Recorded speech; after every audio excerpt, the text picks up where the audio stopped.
আসসালামু আলাইকুম ওয়া রাহমাতুল্লাহ গাইস। আজকে আমরা দেখাবো কিভাবে বোর্ডিং তৈরি করে নতুন বাচ্চাকে রাখা হয়। আস্তে, আস্তে দেখতে থাকুন। আমরা বোর্ডিং তৈরি করতেছি। তো ১ম এ সিপগার্ডের নিচে পলিথিন দিয়ে দিলাম যাতে কোনো দুর্গন্ধ না আসতে পারে। এর পরবর্তী সিপগার্ড লাগালাম। সিপগার্ডের পরে তুষ দিলাম। তুষ দেওয়ার পরে পরবর্তী সময়ে আরো কয়েকটা পাটের বস্তা দেওয়ার চেষ্টা করতেছি। পাটের বস্তাগুলি দেওয়া হলে পাটের বস্তাগুলি অনেক ২ ভাগে ভাগ করে লম্বা করে পাতলা হয় যাতে এজন্য দেওয়ার চেষ্টা করতেছি। অনেক কষ্ট করে ছুরি দিয়ে আমি আর আমার ওয়াইফ দুজনে কাটার চেষ্টা করতেছি। এরপর একটা বিছাইলাম, এরপর আরেকটা দিব, এরপর আরো কয়েকটা বস্তার দরকার।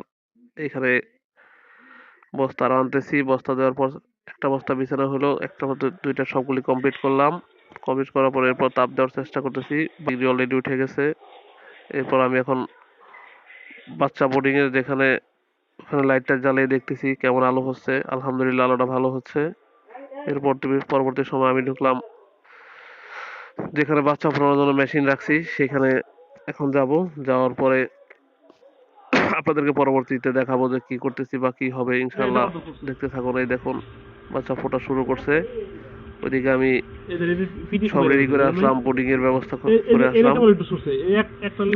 কিছু কিছু বাচ্চা ফুটতেছে, আবার আরেকটার মধ্যে ফুটে গেছে অলরেডি। এরপর আস্তে আস্তে আরো বাচ্চা ফুটবে, ফোটার চেষ্টা করছে, আবার কিন্তু একটা ডিমেতে খুলে দিতে হতেছে, কারণ কি ওই আটকে যাওয়ার মতো অবস্থা। এগুলি আস্তে আস্তে করতে হবে ইনশাল্লাহ। এরপর দেখলাম যে কয়েকটা বাচ্চা আটকে আছে, এগুলি মুখ খুলে দেওয়ার চেষ্টা করলাম। খুলে দেওয়ার পরে দেখলাম যে না, আলহামদুলিল্লাহ এগুলি বাঁচবে। এরপর বাকি যেগুলি একটু ঝরঝরা হয়েছে সেগুলিকে একটা পেপার দিয়ে নিয়ে আসার চেষ্টা করতেছি এবং ওগুলিকে বোর্ডিং এ ছাড়া হবে। দিতে দিতে সবগুলি প্রায় বেছে বেছে যেগুলি একটু ক্লিয়ার হয়েছে এগুলি আনার চেষ্টা করব ইনশাল্লাহ। দেখতে থাকবেন। এরপর নিয়ে আসলাম আমাদের বোর্ডিং সেন্টারে। বোর্ডিং বোর্ডিং এ বাচ্চাগুলিকে দেওয়া হচ্ছে এবং আস্তে আস্তে তাদেরকে ছাড়া হলো। এর পরবর্তী সময় আমরা তাদেরকে লাইসুইটে পানি দেওয়ার চেষ্টা করতেছি যাতে তারা ওগুলি প্রথমে আস্তে ধীরে খায় বা খাওয়ার জন্য হয়।